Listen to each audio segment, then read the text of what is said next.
Will you explain what a hybrid is again? A hybrid is you have a soul and a body that don't belong together. The Jews completely reject that. You are one. I mean, there's later strange Judaism that they get into all this stuff because Plato's very influential. But the original Jewish position is you are one integral being. To be human is to be like a dolphin. When you die, you're dead. Okay? There's no separation possible. If there's going to be an afterlife, it has to be a very different kind. And that's, now we're coming to the Christian story. Very important. That's kind of cool. Jesus Christ is crucified, which means stuck on a cross. Just a nice word for that. He dies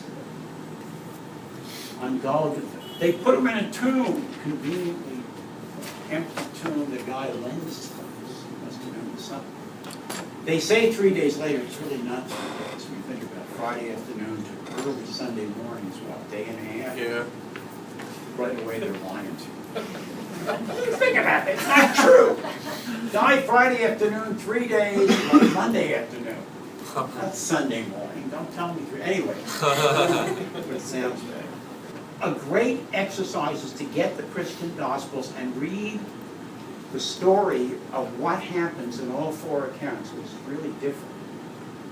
But in every account, there's some guy there, usually, unidentified, sometimes the names are sometimes some guy who's shiny. And Jesus ain't there no more.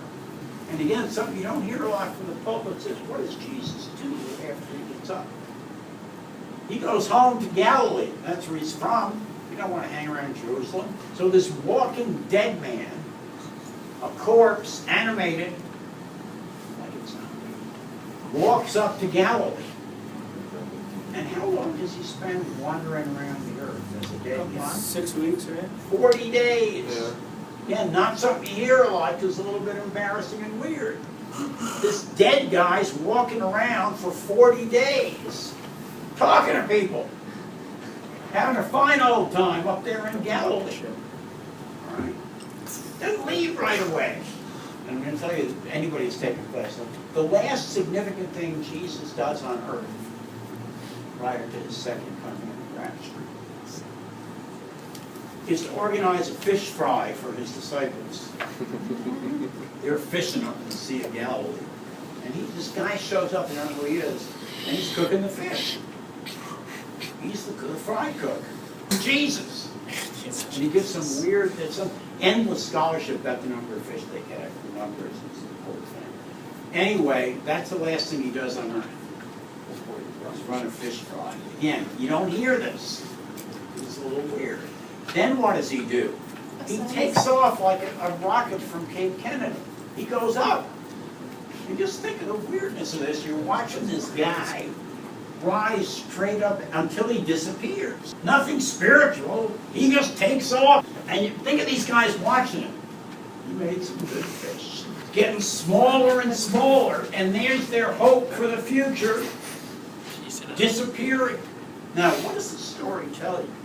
It tells you that, like the Jews, the Christians believe that there is no separation of the soul and the body. Jesus didn't get up as a magic trick. He got up because that's the only way people can come back from the dead, with their butt and their feet and their elbows, because that's what people are. In what's called the Nicene Creed, which is the standard creed adopted in 325 modern era, and which is embraced by all mainstream Protestant denominations, the Catholics, everybody.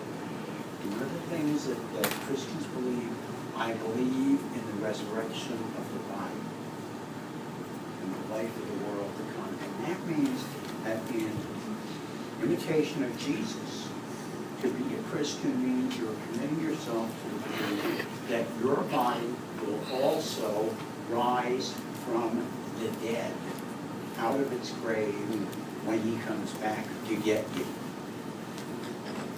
If you're a Christian, and I suspect that 95% of American Christians would be horrified at that, unless you're a rapture guy, that for Christians, the only form of afterlife is a physical afterlife in a place with dimensions.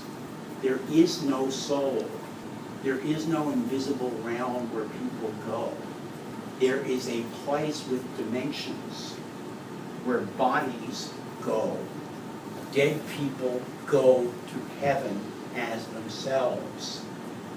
There's been a problem in Christian theology about what is it that goes between the time Uncle Harry dies and the time Jesus comes back, which could be several thousand years. Lots of controversy. Some version of Uncle Harry's body has to be in heaven, because the guy running heaven is who? Jesus Christ. And he went up, all of them, that's who's up there. No spirit, it's a guy. A guy who could get in your way as you're trying to get out the door. A physical body. So no Christian who's properly Christian can believe in a soul. When you die, and this is what's interesting, what's appealing about Christian survival of death is all of you gets to go there. So Max or anybody else, Elliot, Hannah, the whole thing goes. Your hair. But like, what about hell? Like, Same thing. All of you gets to go there too.